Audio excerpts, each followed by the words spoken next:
ইসলামের একটি মূলনীতি হচ্ছে সমাজের প্রত্যেকটা মানুষকে ঐক্যবদ্ধ হয়ে থাকা। আমরা যারা নিজেকে মুসলিম বলে দাবি করি অথবা মানুষ বলে দাবি করি, যে হয়তো কোনো মানুষ কোনো দিন মানে না, কোনো ধর্ম মানে না, কোনো তরিকা মানে না, হয়তো কোনো রব, কোনো প্রতিপালক কাউকে মানে না, কিন্তু কেউ যদি সমাজ থেকে বিচ্ছিন্ন হয়ে যায়, আলাদা হয়ে যায়, সেটা আধুনিকতার নামে হোক অথবা সোশ্যালিজমের নামে হোক অথবা বিভিন্ন ইসলামের নামে বা ইসলামের নামে অথবা বিভিন্ন সন্ন্যাসীর নামে হোক, ইসলাম থেকে যারা দূরে সরে যায়, ইসলাম কখনো এগুলোকে সমর্থন করে না। বরং ইসলাম এই কথাই বলে যে মানুষের সূচনা হয়েছে পরিবার থেকে, সমাজ থেকে, অতএব প্রত্যেকটা মানুষই জামাতবদ্ধ ভাবে থাকবে, পরিবারের সাথে মিলেমিশে থাকবে, সমাজের সাথে মিলেমিশে থাকবে। এটাই ইসলাম।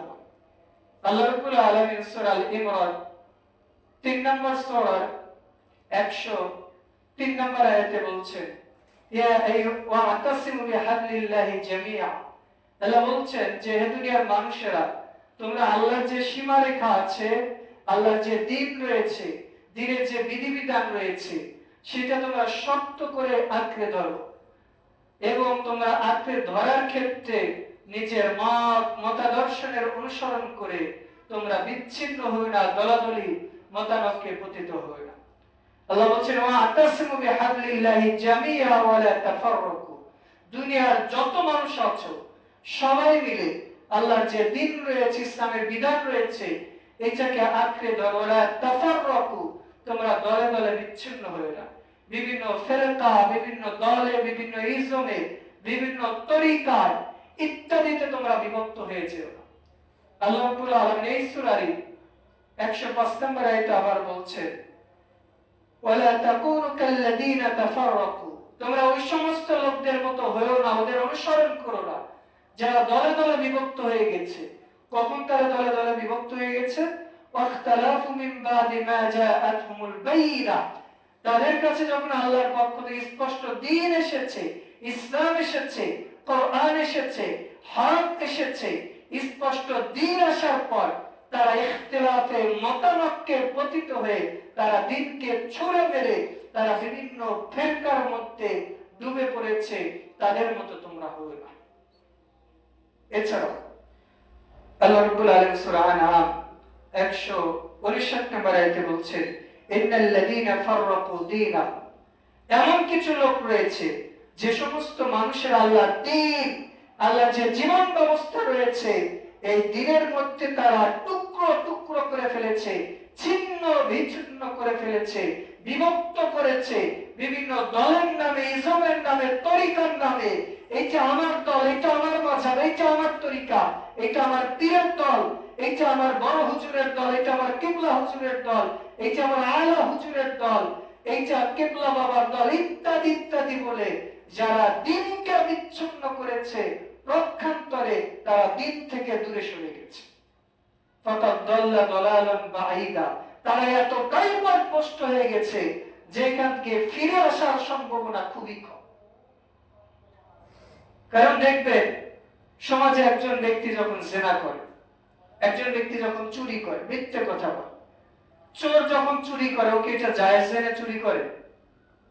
সে যে কারণে চুরি করুক না কেন। একজন পতিতালয়ের মেয়ে যখন টাকার জন্য নিজের দেহটা বিক্রি করে, তো ওকে এটা জায়েজ মনে করে করে নাকি হারাম জানার পরেও করে? কথা বলে। তাহলে দেখেন সমাজে যারা পাপ করে, বিশেষ করে চুরি, ডাকাতি অথবা ছিনতাই যারা করে, এগুলো প্রত্যেকটা মানুষ কিন্তু পাপ মনে করেই করে।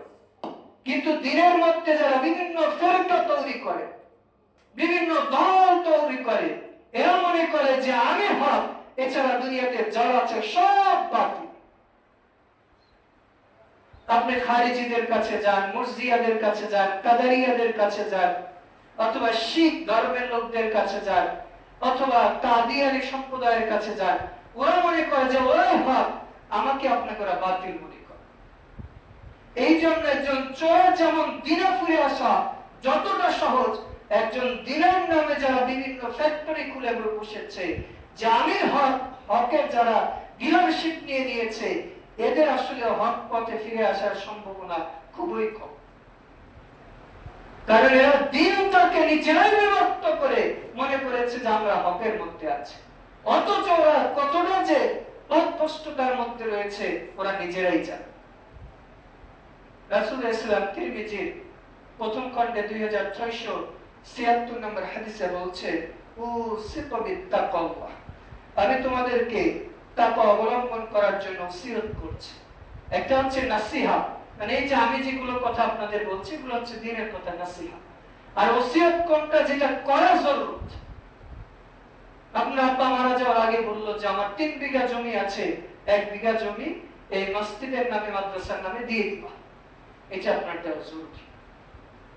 তবে ওসিয়ত করার ক্ষেত্রে সীমা রেখা আছে, সেটা কি আপনার পুরো সম্পদের অর্থাৎ 1/3 বেশি আপনি ওসিয়ত করতে পারবেন। আপনার জমি আছে 3 বিঘা, আপনি বললে যে অমুক মাদ্রাসায়, সিরাজুল হুদা সালাফিয়া মাদ্রাসায় 2 বিঘা দিয়ে দিলেন, এটা জায়েজ। সর্বোচ্চ আপনি 1 বিঘা ওসিয়ত করে যেতে পারেন। বাকি সম্পদ আপনার সন্তানেরা ভাগ করে নেবেন, ওদের বলতে পারেন যে তোমাদের সম্পদ থেকে ওখানে দান করে দিও। কিন্তু আপনার এতটুকু হক, আপনার এতটুকু ক্ষমতা আছে যে 1/3 বেশি আপনি ওসিয়ত করে যেতে পারবেন। তাই আপনি সব দিয়ে দিলে আপনার যারা সন্তান আদি আছে তারা কিভাবে চলবে? এই জন্য ইসলামের একটা ব্যালেন্স আছে, ভারসাম্য আছে। তো প্রথমে যেটা ওসিয়ত করলেন, ওসিয়ত তাকওয়া। আমি তোমাদেরকে ওসিয়ত করছি যে যেখানেই থাকো না কেন তাকওয়া অবলম্বন করবা। এরপরে বলছেন, ইন কানা আবদান হাবশিয়া, আমি যদি তোমাদের খলিফাতুল মুসলিমুন, মুসলিম শাসক এমন ব্যক্তিকে নিযুক্ত করে বা এমন ব্যক্তি হয় যে ব্যক্তি হাবশি গোলাম হয়, কালো কুচকুচে ব্যক্তি যদি হয়, যার চেহারা অত সুন্দর না, বংশ মর্যাদা অত ভালো না, কিন্তু তার মধ্যে যদি তাকওয়া থাকে তাহলে তার আনুগত্য করে। এরপরে বলছে, ফাইন্নাহু মাইয়াঈশু মিনকুম বাদা ফাসারা ইখতিলাফান কাসীরা, যেরকম তোমাদের পরে, আমার পরে তোমরা যে সময় আসবা খুব শীঘ্র, ফাসারা ইখতিলাফান কাসীরা, খুব শীঘ্র তোমরা অসংখ্য মতাদর্শ, অসংখ্য ফিরকা, অসংখ্য দলাদলি, বিভ্রান্তির মধ্যে পড়ে যাবে। এখন তোমাদের করণীয় কি? ফাআলাইকুম বিসুন্নতি ওয়া সুন্নাতি খুলাফায়ে রাশিদিন আল মাহদিয়্যিন, তোমাদের উপর জরুরত হয়ে যাবে, কম্পালসরি হয়ে যাবে আমার সুন্নাহ এবং খোলাফায়ে রাশিদিন যারা রয়েছে তারা যে বিধিবিধানগুলো দিয়েছে এগুলো মেনে চলবে। রাসূলুল্লাহ সাল্লাল্লাহু আলাইহি ওয়াসাল্লাম তিরমিজির হাদিসে বলছেন, 2671 নম্বর হাদিস, তিনি বলছেন যে ইতিপূর্বে যারা উম্মাহ ছিল, জাতি ছিল, তারা অসংখ্য দল, অসংখ্য ফিরকার মধ্যে বিভক্ত হয়ে গেছে। এরপরে তিনি বলতে বলতে বলছেন যে ইখতালাফাতিল ইয়াহুদ আলা 71 ফিরকা, ইহুদি যারা ছিল এরা 71 দলে বিভক্ত হয়েছিল। এরপরে তিনি বলছেন ওয়ান নাসারা 72 মিল্লাহ, যারা খ্রিস্টান ছিল তারা 72 দলে বিভক্ত হয়েছিল। এরপরে বলছেন মিন হাদিল উম্মতি 73 ফিরকাতান, আমার যারা উম্মাহ হবে তারা 73 দলে বিভক্ত হবে। এরপরে বলছেন কুল্লুহুম ফিন্নার, এরা সবাই জাহান্নামে যাবে। সাহাবীদের চেহারা বিকৃত হয়ে গেছে, তারা ভয় পেয়ে গেছে যে কি অবস্থা, আমাদের কি হবে? আপনি তো বললেন সবাই জাহান্নামে যাবে। ইহুদিরা 71 দল ছিল, খ্রিস্টানেরা 72 দলে ছিল, উম্মতে মুহাম্মাদের 73 দল হবে, সবাই জাহান্নামে যাবে। ইল্লা মিল্লাতুন ওয়াহিদ, একটা মিল্লাত জান্নাতে যাবে। তারা কারা? আমরা কারা? আমরা কোথায়? মান হুম ইয়া রাসূলুল্লাহ, রাসূলুল্লাহ সাল্লাল্লাহু আলাইহি ওয়াসাল্লাম তারা কারা? এবার তিনি বলছেন আনা ওয়া আসহাবি, আমি এবং আমার হেদায়েতপ্রাপ্ত সাহাবীরা যে দলের উপর আছে, যে পথের উপর আছে, যে রাস্তার উপর আছে, এটা হচ্ছে সিরাতুল মুস্তাকিম, এটা হচ্ছে সঠিক পথ। এই পথে যারা চলবে তারাই জান্নাতে যাবে বলে সুবহানাল্লাহ। আর যারা আল্লাহ এবং রাসূলের পথে চলবে, অর্থাৎ আল্লাহর দেখানো পথ, রাসূল সাল্লাল্লাহু যেভাবে বলেছে এই রাস্তায় যারা চলবে তারাই হচ্ছে আহলে সুন্নাহ ওয়াল জামাআহ, এরাই হচ্ছে সুসংবাদ প্রাপ্ত দল, এরাই হচ্ছে জান্নাতি দল।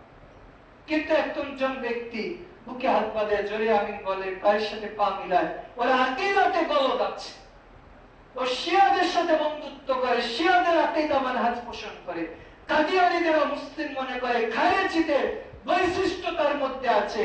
ও যতই সালাফি হোক না কেন, যতই হানাফি হোক না কেন, যতই শাফি হোক না কেন, এই ব্যক্তি আসলে মুসলিম